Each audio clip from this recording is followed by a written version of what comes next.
Ooh, unmuted. Okay. I'm going to admit the people. Hello, the people.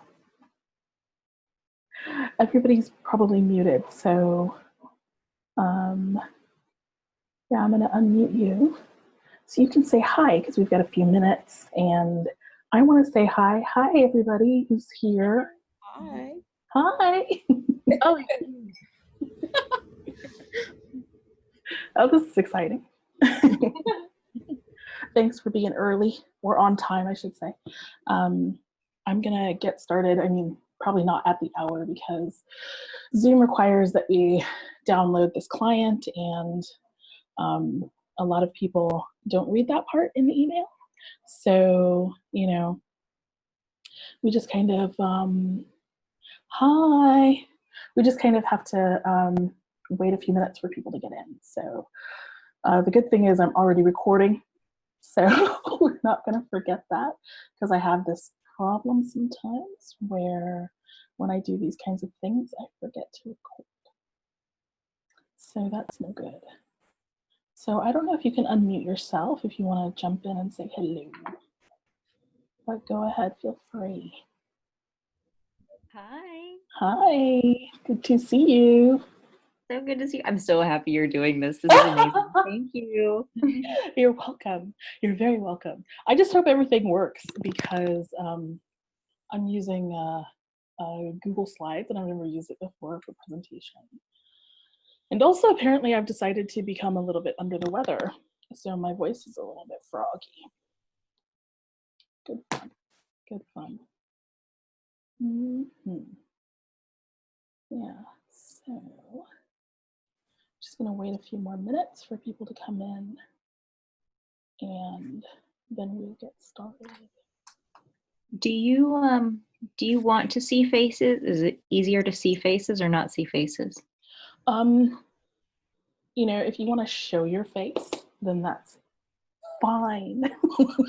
I will look over and I will say hello, and it'll probably make me smile to see if there are actually people there.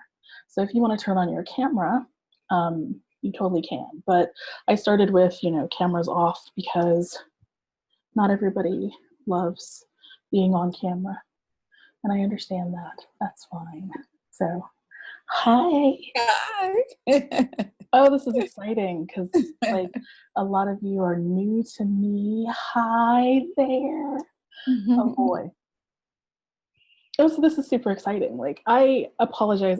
This is not going to be super interactive, but there will be lots of time. Okay, I don't know about lots of time, but there will be time for Q&A at the end because, yeah, people have questions and I'd like to answer them. That would be super. So let's see. So we're just going to wait another few minutes for people to come in. And yeah, I'm going to try to stay calm. I mean, I'm already getting sweaty, which is fun because there's like all these lights in front of me because it's 7 p.m. where I'm at. So like basically it's dark here. I don't have the benefit of sunlight, and so I'm trying to do my best to make everybody see me the best that they can. Okay, so man, minutes are really long when you're waiting. So I'm located in France. I'm outside of a city called Tours, which is 2 hours southwest of Paris. And I'm originally American. I'm an American. And I grew up in Colorado. And I just happened to come over here because there was a job, and I went for the job. And then there was a man, and I came back for the man. You know, that's the way it works generally. So fun stuff. Fun stuff. All right. Let's see here. There was somebody who actually showed up an hour ago. I think that's because of time zone stuff. So I hope they come back. but we're not gonna wait for them. All right, so I've got like a lot of slides and a lot of stuff, and I, of course, didn't practice because why do that, right? Why practice? Practicing is overrated. So I don't know how long this is actually gonna take, but I'm gonna go ahead and get started because what I don't wanna do is totally run over time. So I'm gonna try to stay on schedule here. So give me a moment while I get set up and share my screen. All right.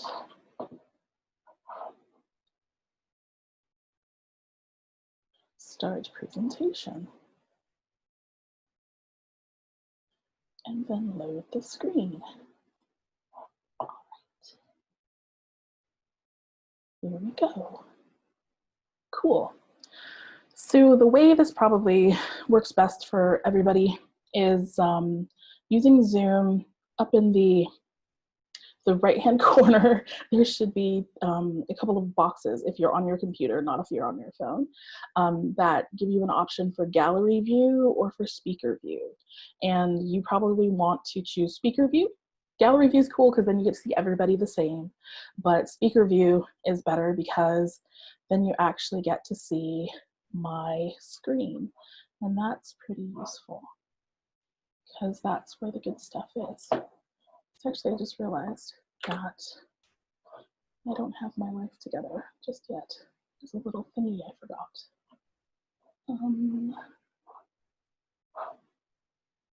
So see, this is why we show up early. And then we can't actually make our screen smaller. All right, never mind. That's not gonna work because I don't know how to use my computer.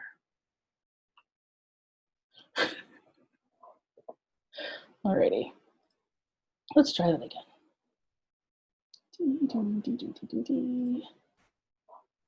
Okay. Okay. Alrighty. So, welcome everybody. I am getting ready to talk to you about what I've promised you, which is 5 diet lies keeping you from living your best fat life. And this is a free webinar. You don't have to pay me anything, just your attention. I'm Tiana Dodson of One Beautiful Yes. And I'm in the wrong thing. Alrighty, so yes, that's me. I'm Tiana Dodson. I'm a body liberation coach, and I am the founder of One Beautiful Yes, which I just told you. And I'm a fat person. I am queer. I'm a mom. My child is 3 years old, so please apologize.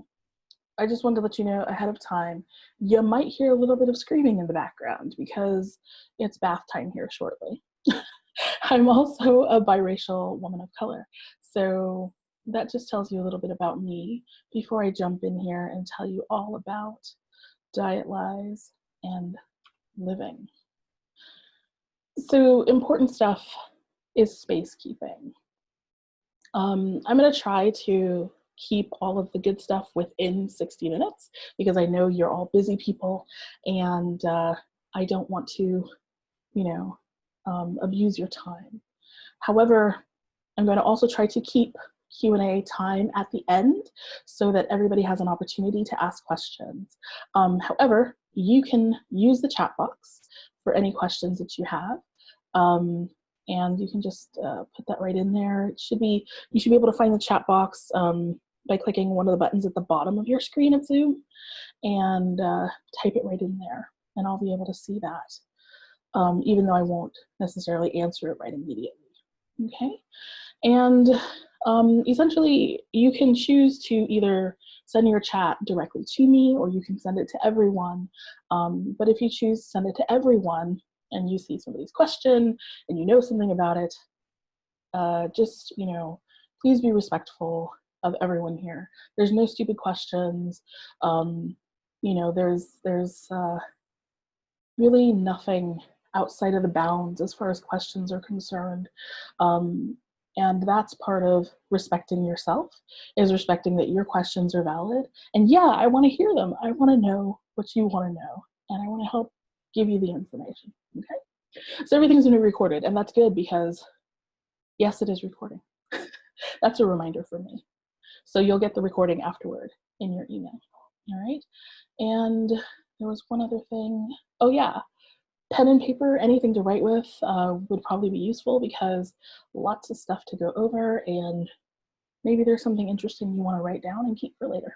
Alrighty. So why are we doing this webinar? It's really kind of like my answer to this whole new year, new you resolution season, where basically everybody you know, and probably people you don't, are talking about losing weight, and they're talking about health, and they're talking about self-improvement and all of these other things. And it's just a lot of noise, and maybe you're engaging in this, maybe you're not. But either way, the whole point is that the diet industry in the United States in 2017 made $66 billion with a B dollars. And what that says is that if someone is wanting to lose weight or wanting to change their body in some way, shape, or form, it's probably because they can't help it. $66 billion is a lot of money that this industry can reinvest into public relations, into advertising, into lobbying. So it's everywhere. And I know that you know this. If you're here, you probably already know that this diet stuff is insidious and just everywhere in our culture and in our society. So just want to throw this number out there so that you know that they are very well resourced. So basically, I want to talk about today 5 diet lies. And that's not to say that there are only 5 diet lies. That's actually to say that there's a lot of diet lies, but I'm only going to talk about 5 because I feel like these 5 are not necessarily the most important, but definitely 5 good ones to start with as far as getting things out of your way so that you can live your life, like actually live your life, and not have to worry or fret about the size of your body. So here we go. Diet lie number 1. It's just calories in versus calories out. Just eat less and exercise more. Have you heard this one? I've heard this one. Yeah, I see. This one is so everywhere. Oh my gosh, it's amazing. All right, so this is how they get you with this diet lie. They list calorie counts of foods. They list calorie burning rate of physical activities. So that way, you know, they keep you doing the math in your head about how much is going in versus how much is going out. And then they present this simple equation where if your calories in are less than your calories out, then magically that equals weight loss. And in one way, I have a background in mechanical engineering. This does make sense thermodynamically. If you're just looking at a closed system, yeah, absolutely. If you have less in and you put more out, then yeah, you're going to have a deficit. But the body, not necessarily is this working for the body. But they also get you by telling you these kind of crazy facts, right? That 3,500 calories is equal to 1 pound of fat. And that if you simply work backwards, you will lose weight, which basically means that they're telling you that if you lose 3,500 calories a week, you eat 3,500 calories less, or you exercise and burn 3,500 calories more, that you're going to lose 1 pound of fat.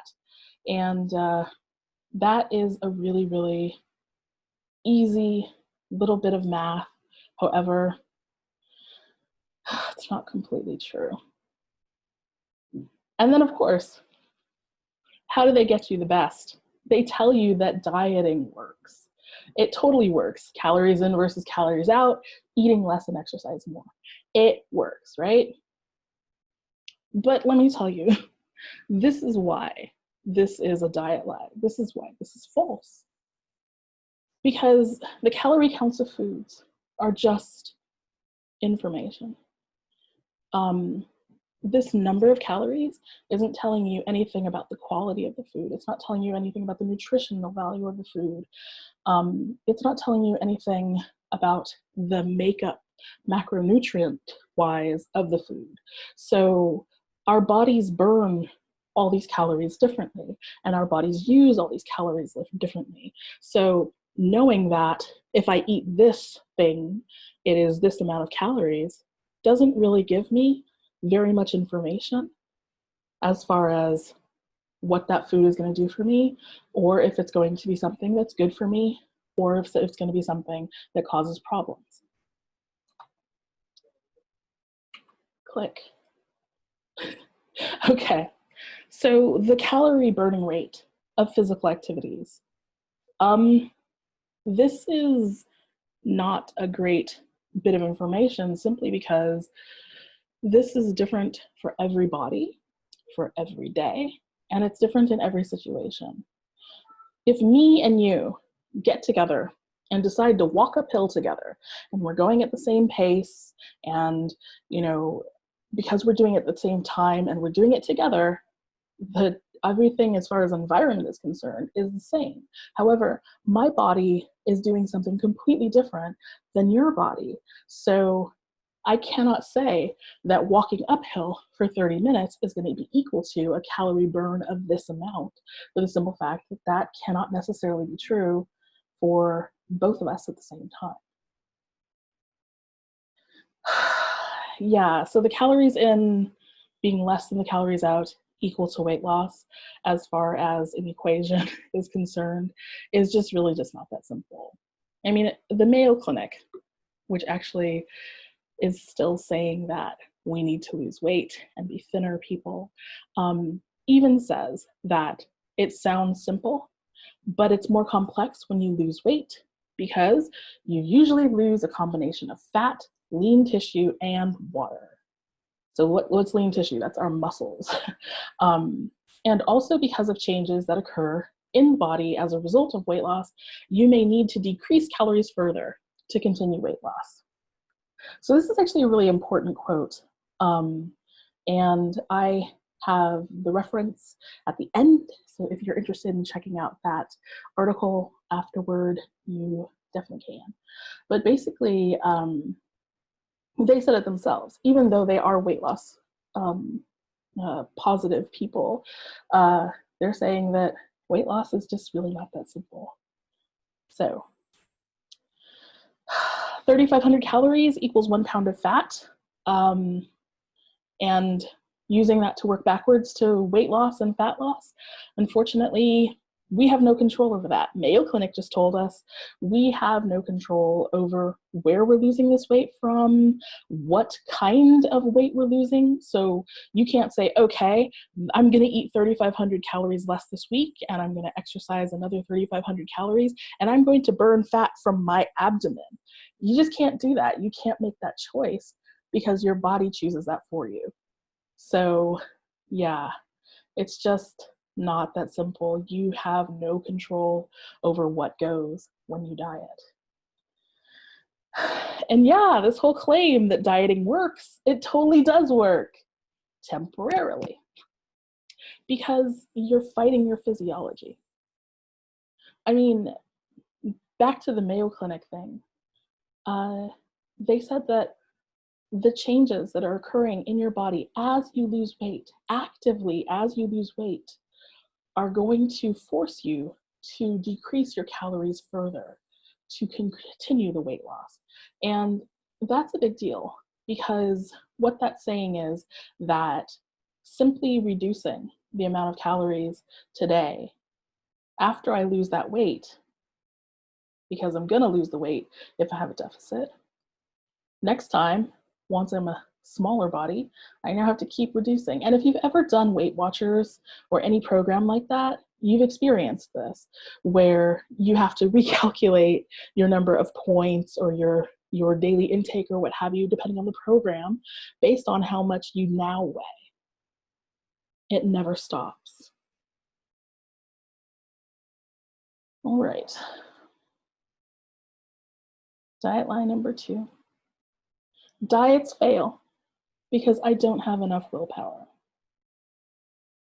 Willpower, that's a big one.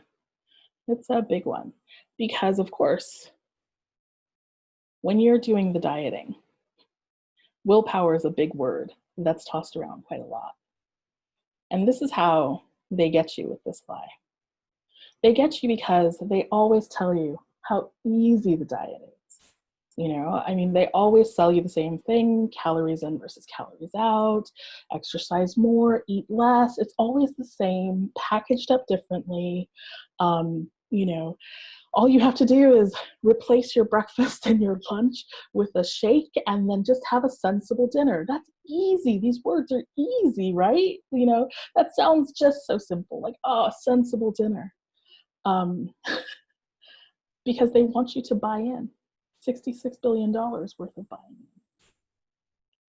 And then when it comes down to willpower stuff, they say, oh, don't worry, because you're going to plateau. They let you know in the beginning, you're going to hit a plateau. You're going to hit a place where you're not losing any more weight. You're going to get stuck.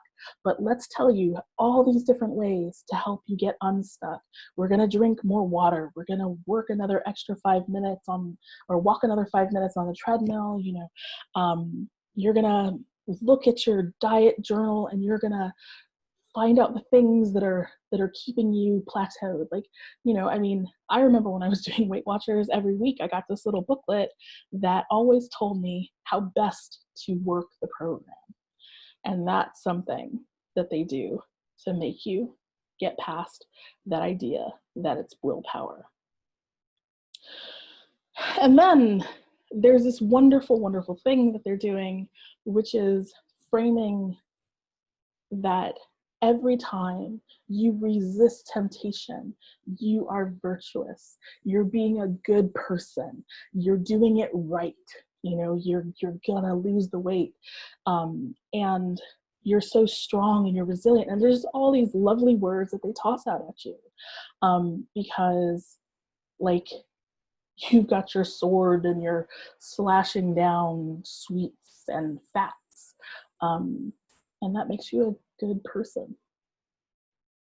We all want to be good people, right? So that's why this gets us. And then, you know, they have us believe that willpower is the problem because if you can't stick with it, it's on you because you clearly don't want it enough. I mean, I remember in my Weight Watchers days, there was this lovely saying that my leader used to say, which was, nothing tastes as good as being thin feels. And considering that I've never been thin, I had no way to compare that. But like, if I gained, it was clearly because I had eaten too much. You know, I didn't work the program. I didn't do what was right. I ate something I shouldn't have, or I didn't work out. It was always my fault, always mine. So this is why, here's some reasons why this diet lie is false, why it is an actual lie. And basically it's because, well, first thing, it's unnatural to weigh and measure and strictly portion out all of your foods. I mean, when you look at children are a really great example of this. When they're learning to eat solid foods, they're not taking the measuring cup and, you know, portioning out the applesauce before they start eating. You know, they don't step on the scale before they eat and then step on the scale again to find out how much they ate. That's something that we do as adults. That's not something that's natural for us to do. Animals don't do this. And that's what we are. We are animals. We're more sophisticated animals, but we are animals nonetheless. And no animal weighs out or portions out anything. No aardvark is out there going, only 30 ants this meal. no more. This is just not a thing. It's not a thing. All right, so failure of willpower is not a real challenge. Like, you know, they give us all these strategies to overcome the willpower, to make us always choose the apple versus the cake. And the problem is that this failure where you go for the cake is actually mostly your biology at play. And so this is when, like in the Mayo Clinic example, or the Mayo Clinic quote where they're talking about, you know, the body is changing as you lose weight. This is a reason why willpower doesn't work for a lot of people who are dieting, is because you're fighting your biology. And in the end, I mean, is more willpower really better for us? Is it really better that you're super good at depriving yourself of things? Like, is that really something to be very proud of? And I mean, the answer is yes. When you're a dieter, it's definitely yes when you're thinking of oppressive systems, like the diet industry. Certainly, you are more virtuous and so much better than everybody else because you cannot eat for 3 hours. You know, it's just kind of crazy in that way, a little bit ridiculous. And I mean, you know, again, this is the biology part. We have hormones that are regulating our hunger and fullness signals. We have neurotransmitters, things in our brain that are telling us, you know, when we have reached a level of satiety and, you know, when things need to move and run around. You know, this is biology. This is our body. This is the wisdom of the body, the knowledge of the body. This is the realm of what the body is meant to be doing, that we are working against when we are dieting and trying to use our willpower. And the body, I mean, body's strong, y'all. So, third diet lie, I am racing through this. This is really awesome. Is everybody with me? I just want to check in. Do I still have you? All right. Good. Thanks. All right, great. Okay. So diet lie number 3 is that being overweight is equal to being unhealthy. We hear this a lot. Because right now, health is the new black. You know, it's the new thing. We're not really talking about thinness so much. We're talking about health. So this lie gets you because everybody uses the BMI chart. You go to the doctor, he puts you on the scale, or the nurse does at least, and they take your weight and they check how tall you are, and then they calculate your BMI. You can download an app to your phone to get your BMI. I mean, I went to the doctor one time, and on his phone, he had the BMI chart app, which was, I thought, pretty cool. Because, you know, he was like really prepared. But at the same time, like, wow, BMI is everywhere. And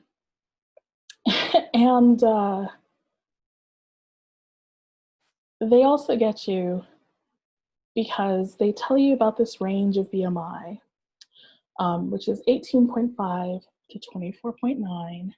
This is the healthy and normal weight range. So they've got this really great language, you know. If you are not within this range with your BMI, hell yeah, BMI is bullshit.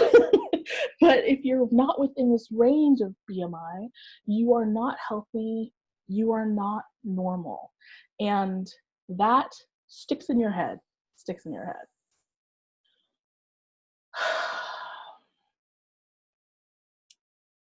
Our culture in the Western world is really big on, sorry, there's some people we're getting in. Hi, if you're new, sorry that you're just getting in. But everybody's muted. Let me just jump in. All right, if you have questions, type them in the chat box. Alrighty. So, yeah, so in our Western cultures, we have this ideal that health is equal to your worth. Health gives you value. So when you're healthy and you're capable of doing things and you're productive, these things make you worthy. These things make you a valuable member of society. And if you are not a healthy person, if you're a disabled person, you have chronic illness, even if you have temporary acute illness, these things make you less worthy because they make you less productive.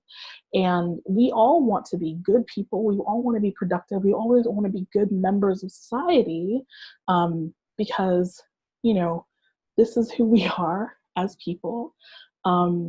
As human beings, we like to be part of the group and we like to belong. And so you get that when you're healthy and productive. That makes you worthy.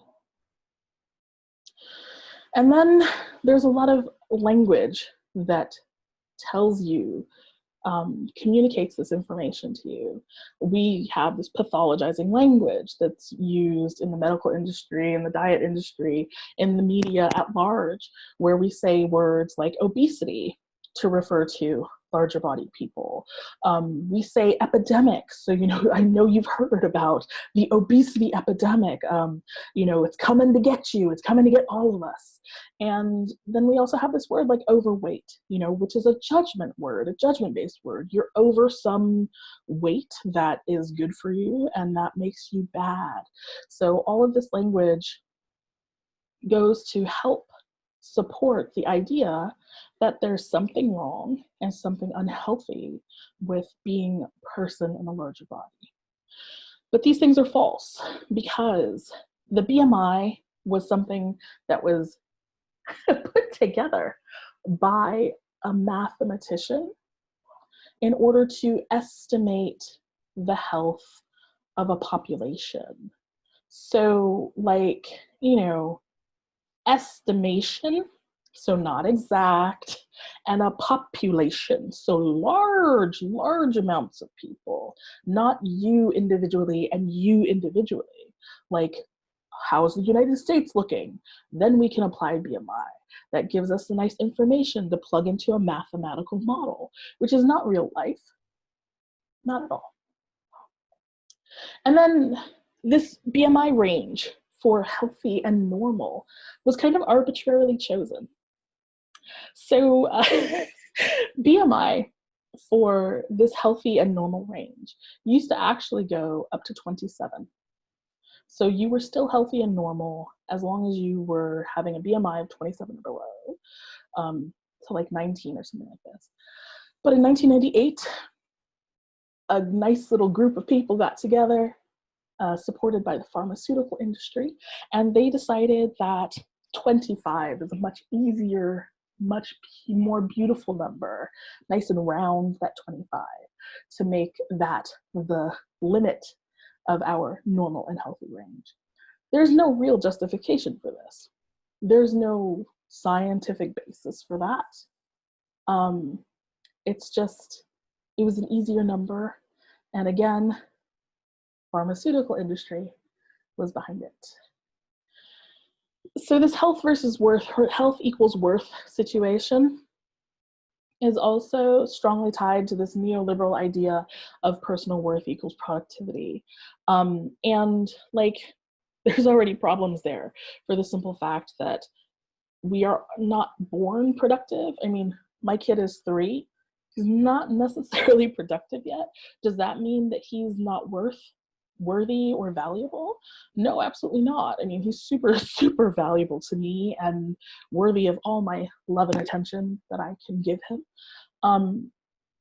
So like, being productive, being equal to you being a worthy person or a person with some kind of value is just crap. And it's really, really harmful because it also ignores things like the social determinants of health. And what are these? The social determinants of health are things like your identity. Oops, my internet is unstable, so I'm sorry if this gets choppy. Let me know in the chat if you don't hear me anymore.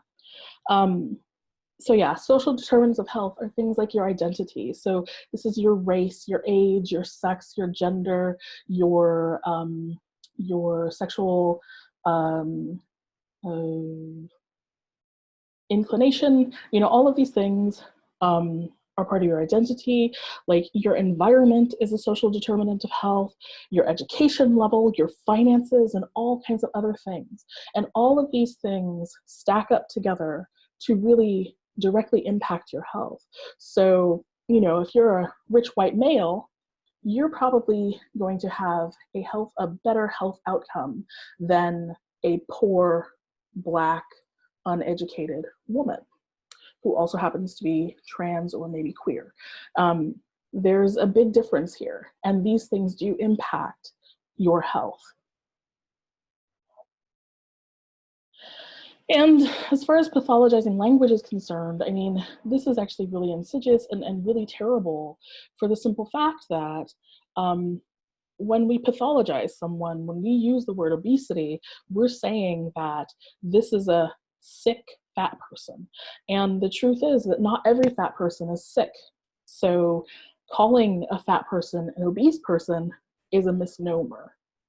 And honestly, as far as this epidemic and overweight is concerned, like overweight over what weight? I mean, what actually is a healthy or normal weight for someone? That's something that's actually really difficult to define and has a lot of different factors that can't be determined by something as simple as BMI, because all BMI is looking at is how tall you are, how much of you there is, and then how much gravity is acting on you. This is crap.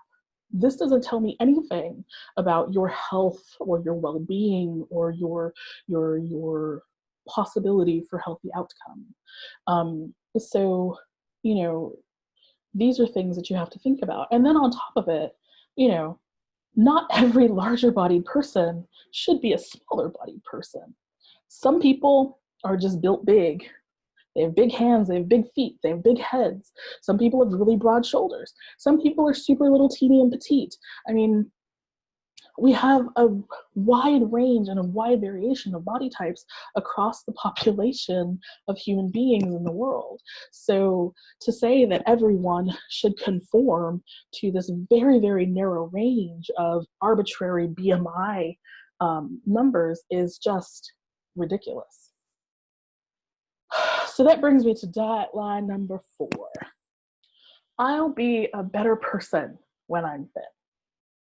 And this one is kind of loaded because this one's a little bit less scientific and it takes a lot less, you're not really doing studies to find out if this is a true thing.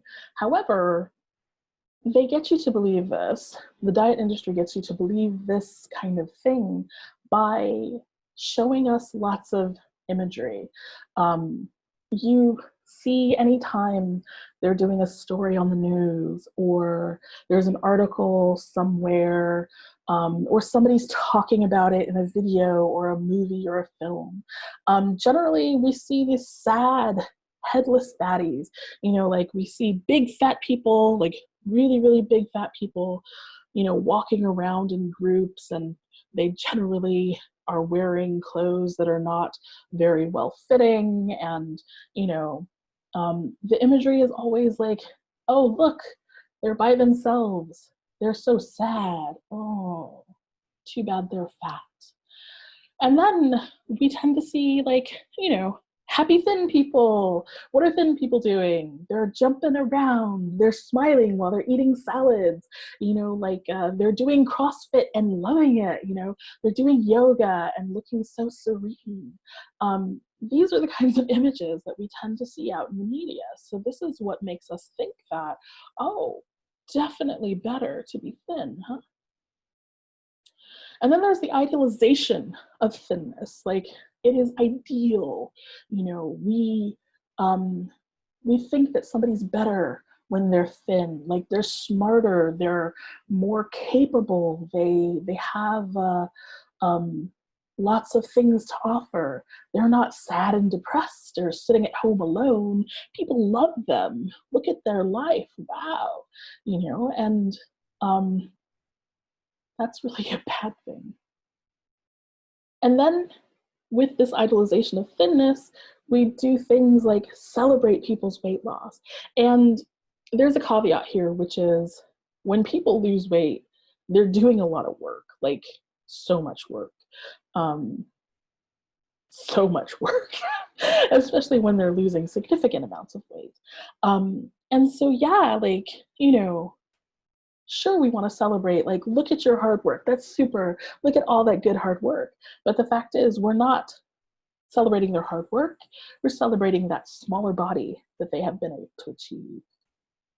And like part of the celebration of weight loss and the idolization of thinness is this, you know, before and after photo thing. So like, you know, always if you see before and after photos when it pertains to weight loss, you always see like, here I am taking my sad before photo. I'm not smiling. My hair is a little disheveled. I'm just standing here taking the photo. And then the after photo, they might be wearing the same outfit. They might be, you know, in the same pose, but like magically, you know, the lighting got better. They might be wearing a little bit of makeup. They're usually smiling, you know, they might be in a power pose or something. And like, you know, this adds to that idea that I'm better now. I'm so much happier and full of joy because my ass is smaller. And then, like, we demonize fatness. You know, we say, oh, like all these negative things. Like, fatness always means negative things. You know, that's why we don't like to use the word fat in polite company, because we don't mean nice things when we use the word fat. You know, we use fat as a pejorative term. And so, like, fatness then becomes stigmatized. Fatness becomes a negative thing. And nobody wants to be called fat. Nobody wants to be fat. But this is a lie that the diet industry is selling you, because fat people, we have heads, we have personalities, and we have real lives. And matter of fact, we can be happy. So it's not only thin people that are happy, and lots of thin people are depressed, and a lot of thin people are lazy, and a lot of thin people are terrible persons, but we don't think about that, but that's true. And so this is why this is crap, and representation really matters. Oops. So like, the idolization of thinness is also crap.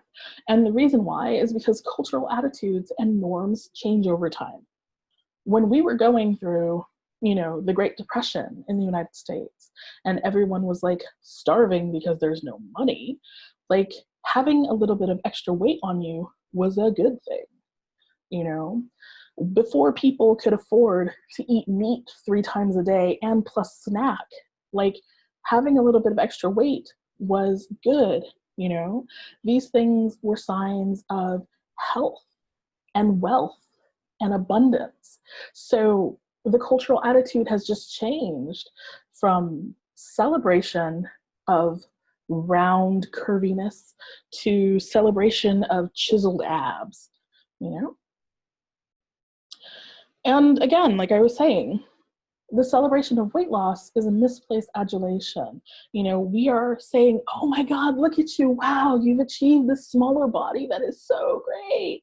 When in actuality, what we should be doing is we should be congratulating them on their health changes, their health promoting habit changes. Those are the things that we should be more focused on, but we're not. And then the before and after photos are just a contrived system of oppression. Because look at that. When you look at a before and after photo, are you the before or are you the after? If you're the after, you're good, you know? I mean, you're already a better person, quote unquote. But if you're the before photo, all that photo is doing is telling you that there's something wrong with you. And that's crap. It's not true. So diet line number 5 is that I have to wait until I'm thin to live my life. That lovely until. that place that we stay trapped between where we are and where we want to be. And the thing is that they get you to believe this in a lot of different ways. Like, again, imagery and media. Fat people in our films and our books and our TV stories are rarely the lead.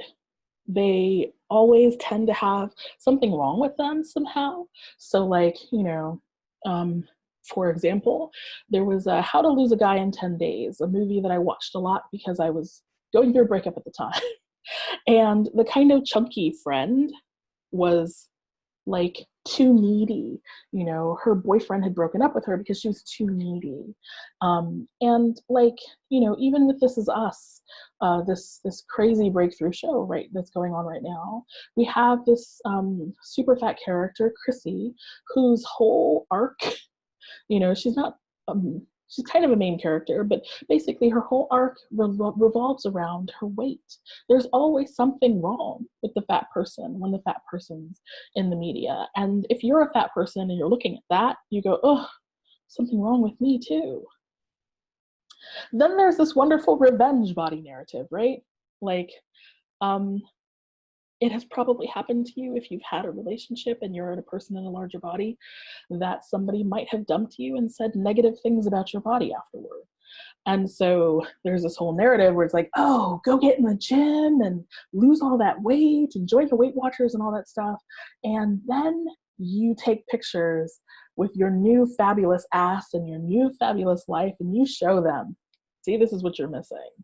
Because everybody wants to be able to show somebody who hurt them emotionally that they're missing out, because that's just petty.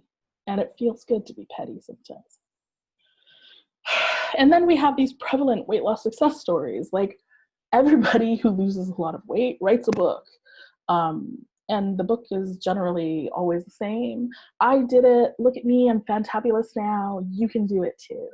Right? And there are lots of these. There's lots of money in the market for that. And when you go shopping for basic things like clothing, like, you need clothes, you need shoes, you cannot go outside naked, unfortunately. That's not a thing in wider society. And so, like, smaller sizes, they have lots of stores. You go to the mall, there might be one plus size store in your local mall if you're lucky. So, like, there's this kind of idea that when you're a fat person, you don't want to be fashionable and you don't need to be fashionable.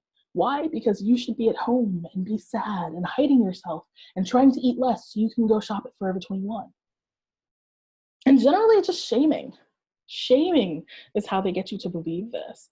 Because, how are you not going to believe that your life's going to be something that you cannot live the life that you want to live if everybody's always telling you that you can't do that because you're fat, or that you're not good enough because you're fat?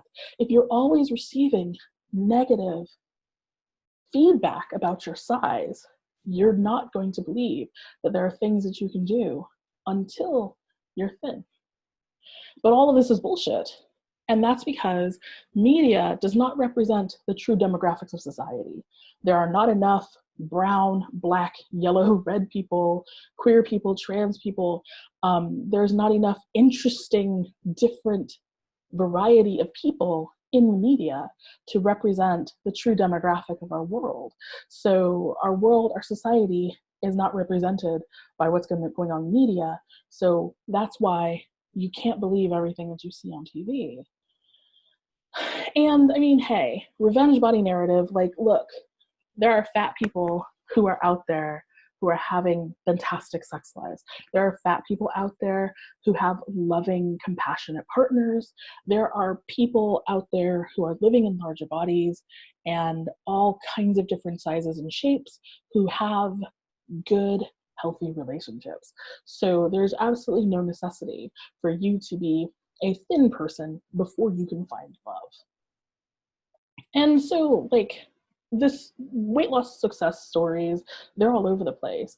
Like, something that's really a big deal that you might have heard of, which is the National Weight Loss Registry.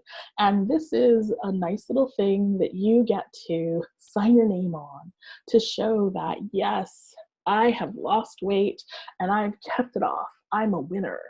And basically, it requires you to have lost 30 pounds, at least 30 pounds, and maintained that loss of 30 pounds for 1 year. And that's not a very long time, 1 year. But basically, studies show that the weight that you lost is usually regained by 95% of dieters within 2 to 5 years. And generally, when people gain the weight back, they gain more weight. So like weight loss success is not really a thing for the majority of people, especially when you're talking about sustainability. So yeah, it's crap. And then you have to think about money. Money is a big deal. Again, $66 billion in the diet industry. $66 billion. That is not the kind of money made by an industry that you go to one time and you succeed and you walk away thin. And yeah, I mean, fat people want to be fashionable. Fat people can be fashionable. It's a little bit more challenging, but there are totally places that you can go and designers who are interested in dressing us and dressing us well.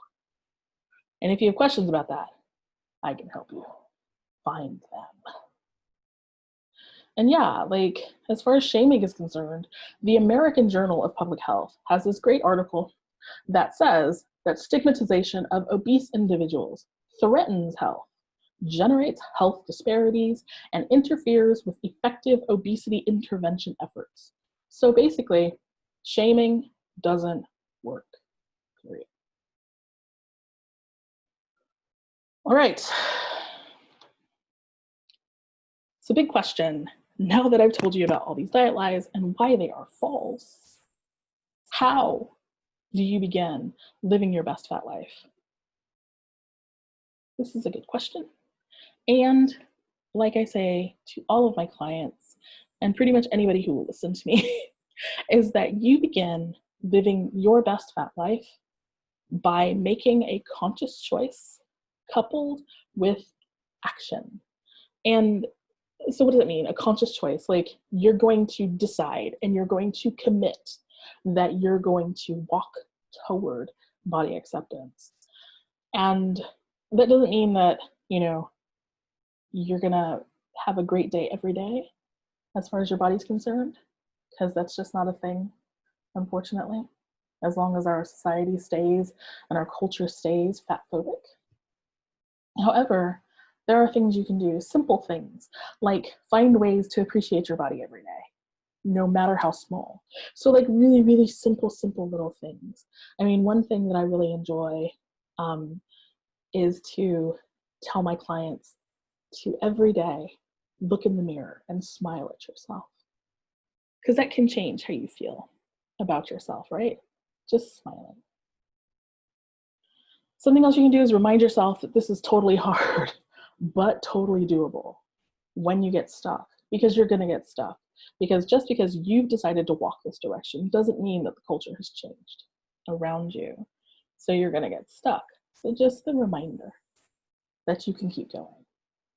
And then something else you can really do is you can get support. And support usually works really well because, you know, when you're swimming against the current, it's a really lonely experience. So if you can find people to do that with you, that really helps you stay on track and get back up when you need to. So I offer support. That's what I do as a body liberation coach. But basically, I'm just going to tell you about this one new thing that I've got going on, which is the Live Your Best Fat Life membership community. And this is a support community where we're going to get together as larger bodied people, as fat people, and we're going to have a topic every month where we work on this topic, breaking this down to help us move forward on our journey to body acceptance. We're going to have a workshop We're going to have journal prompts because writing it out really helps when it comes to breaking down barriers that are stopping you from accepting your body. We're going to have a private Facebook group so we can get in there, we can chat together, and a monthly live coaching call because live coaching is super because people have questions and I want to help answer your questions. And of course, you get all the best access to me because I'm going to be hanging out in the Facebook group and I'm going to be on the coaching call and I'm going to be leading the workshop and I'm going to be making the journal prompts. So, oh yeah. So good question, Yolanda. What's going to be covered in the monthly workshop? Basically, every month there's going to be a different topic because there are so many different things when it comes to body acceptance that you have to break down. You have to unlearn things like the 5 diet lies that we just went over. We have to unlearn these things. And I have this cool framework where basically it's got 4 steps. And these 4 steps help you accept your body and work through the topic because we're going to do education. We're going to learn how to reframe these things, these negative ideas that we have about our bodies.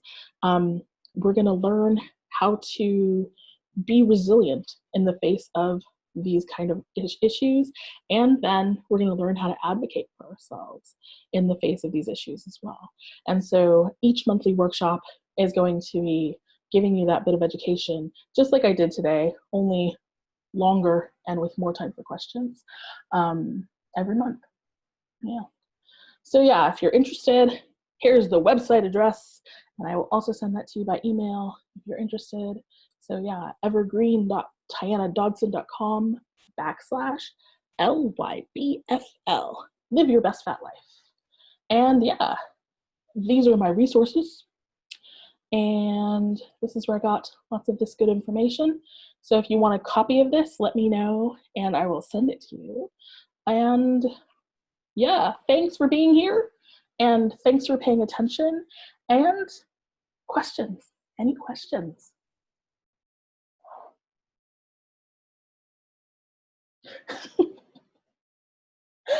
All right, so I stopped my share. Yeah. Thank you. Absolutely. I will happily do that. So yeah, you can totally unmute yourself if you have questions, or you can throw them into the chat box, or you can just, talk to me, whatever. Hi, Tiana. Hi. I just wanted to go back to when you were talking about how your child is not a productive member of society, but still has worth to you. Yeah. And I just wanted to talk about how that's, especially regarding children, that's kind of a new way of thinking because it didn't used to be that way. Children used to be thought of as they had to contribute economically to the family, whether it was going out into the far field to throw stones at the crows to keep them off of the crops, or whether it was, during the Industrial Revolution, going out and working and being the only income that a family had. Yeah. That after, I want to say when child labor was outlawed, then it started to become where children were emotionally priceless, but economically worthless. It kind of turned. And I wonder if that's something that is going to happen for fat people, because I think a lot of that may be rooted in, at least I live in the United States, and there's a puritanical origin to the white part of our country, the colonizer part of our country. And being a productive member of society, I think, is where a lot of that is rooted in. Like, if you're not out earning, you're really not worth anything. It wasn't too long ago where, like, if you didn't own land, you couldn't vote. Of course, you also had to have penis, but, that's another story. Yeah. So I wonder if that's something that we can change in the United States at all. Being a productive member of society, but not having any economic worth. Is that even possible? I don't know. I just wanted your thoughts, that's all. Oh, Teresa, heavy question. I mean, basically, the way I feel about it is that I think that this can change, um, simply because fatness is the thing that spans all society. So you can be poor and fat, you can be rich and fat, you can be white and fat, black and fat, all the things in between. And there are fat people who are super smart and super productive and really, like, you know, doing things, amazing things. And then there are fat people who are disabled and just incapable of contributing to society because they just cannot physically. So, like, um, are we going to outlaw fat people? We're trying to, apparently.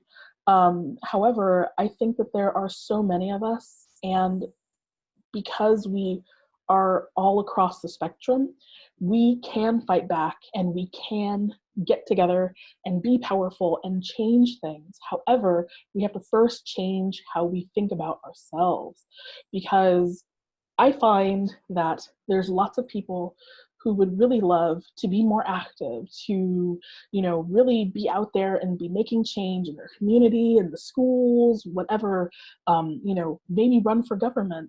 But the fact is that they're afraid to take these opportunities and these risks because they're afraid how they're going to be perceived when they step up and someone sees what they look like. So if we can first change how we are perceived, standing up for ourselves and advocating for our rights and changing the minds of other fat people and also people who are not fat along the way, then yeah, we don't have to run into the problem of being made obsolete or being rounded up and put into, you know, fat camps, because we can be powerful because there are so many of us, and we're not, excuse me, we're not just a really isolated block. Does that answer your question? All right. Yes, it does. Thank you. I just wanted to know what your thoughts were on that subject, because I also think that just because someone does not have an economic worth, it doesn't make them inherently worthless. That's just my personal belief, but I don't know if the Western world is ever going to consider that, because we're so entrenched in capitalism, and like, if you're not earning, you have no worth. And Yeah. I don't think that's true. Like, not even just because there's thin people that can't work, there's thin people that are disabled, there's thin people that are retired. Exactly. And don't have a lot of income. They have a small amount of income and they can live, but they're not like going out and spending tons of money. That doesn't make them worthless. Exactly. So, I mean, it just seems sometimes that the change that we want to see is so big, is so drastic. You almost don't know where to start, or you start wondering, like, once you get of a certain age, you know, is it ever even going to happen in my lifetime? I mean, like, you know, this is real, right? Because it is a really big thing, excuse me, when we're talking about culture change. However, the fact of the matter is that it starts with the individual. You know, I mean,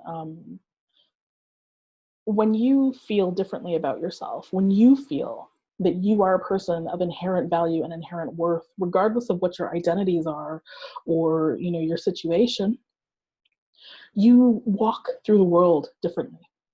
You react to things differently. And essentially, that might not directly change anyone's mind, but it might plant the seed in someone who's looking at you and maybe looking at you kind of sideways because you look a certain way or you are wearing a certain thing. But if you're walking in the world with confidence and you're not even fazed by their side eye, then that changes how they perceive you. And it's a possibility that that change in perception of you can change how they look at somebody who looks something like you. So, you know, it is kind of a ripple effect. When you are confident in yourself and you have a self-esteem and you feel like you are inherently worth something and valuable, then you also start to do really healthy things for yourself, like build boundaries, you know, not accept being treated poorly, not accept people in your space who are going to talk down to you or be negative about things, you know, and that causes a ripple effect because somebody's seeing you. Maybe it's your child, maybe it's your neighbor, maybe it's your mom, but these people are observing what you're doing and how you're doing it. And that is changing how they are thinking about you, and then can change how they think about other people who look like you.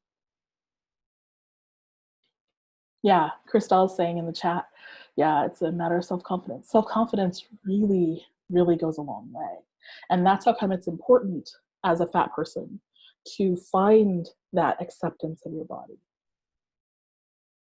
Because the more of us that are sitting around being sad, headless fatties, the more proof that the media and the society has that we're just a bunch of sad, depressed people because of our size. You know, when you're out there living your fucking life, living it the way you want to live it, then, you know, that looks different. It changes things.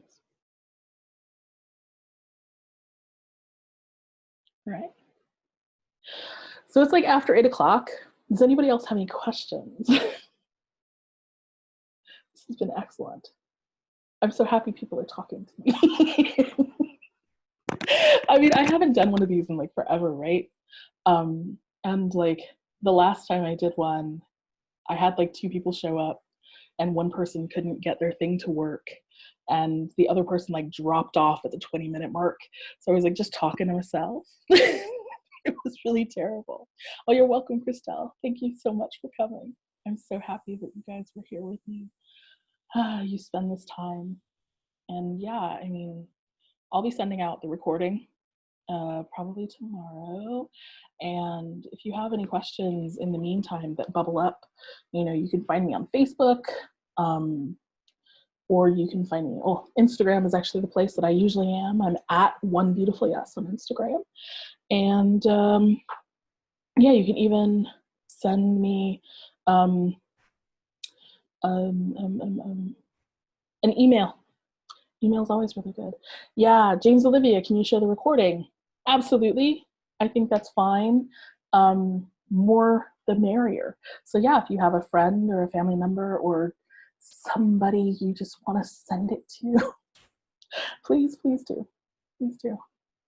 Alrighty. Well, any other questions? All right, well, if there's no more questions, going once, going twice, going 3 times. All right. Well, thank you so much, everyone, for being here and being engaged and asking me hard-ass questions and staying till the end. Damn it. I appreciate it so much. And yeah, you'll be hearing from me. All right. Bye.